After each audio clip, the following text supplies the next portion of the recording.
I never made it to love, and now I hear it's defunct. Anti-love meets regularly, though attendance is spotty. At least I've done most of the readings. Love, by contrast, will be a recuperation project. Anti-love is not, to be fair, billed as anti-love. It's billed variously as resistance, revolt, revolution. Sometimes it's billed, tentatively or defiantly, as self-love. Love bills itself as itself, eponymous and proud. Without the beginning of the story, it's enough to know that there is a drafty corner apartment, an all-night bodega out the window, a playground across from the bodega, quiet at night.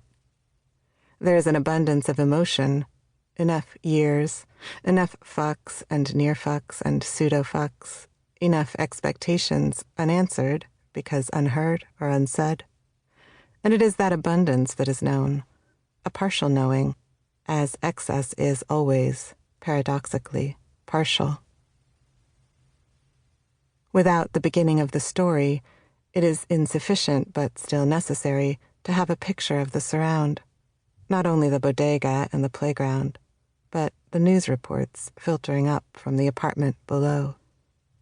The news reports appearing at the top right of the screen, a stack of small explosions, almost registering, then, compulsively, swiped away. There is a stack of books, on a coffee table, for example, an archive of future attention, or else a morgue. Love isn't defunct, exactly.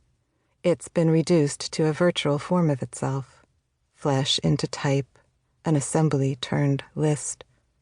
I enter it, when I enter it, through a screen.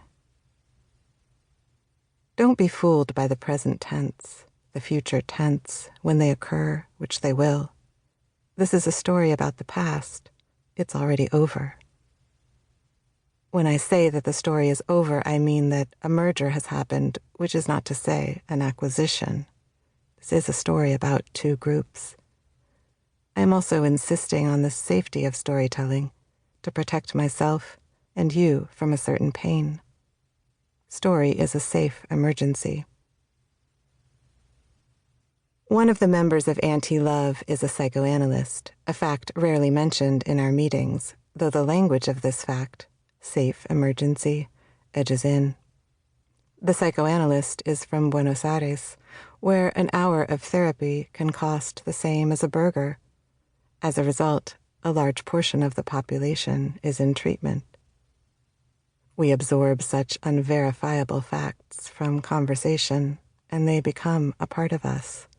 They become us. Without the beginning, it is also necessary to have a picture of the second surround, some 150 miles away. A table in a room that is open to the public, dirty floor, a radiator that leaks, a village view out the window, gas station, neon lights, small mountain just behind.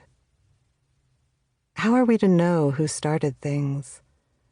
At its peak, there were 10 of us in Anti-Love.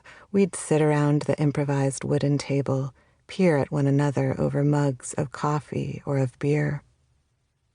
The idea for the group came from me, I've been told, though I remember it as always having been there.